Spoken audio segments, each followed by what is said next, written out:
So I'm Adam Searle, I'm Manufacturer and Manager at Banlaw. We produce refueling equipment for mining and rail.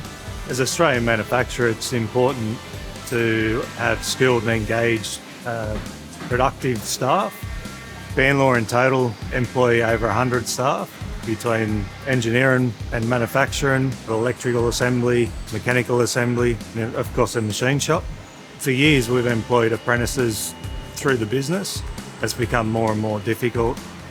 We've had a long-term affiliation with HunterNet Co-operative, so engaging HunterNet makes the process easy. We give them a call, let them know that we're keen to put a new apprentice on.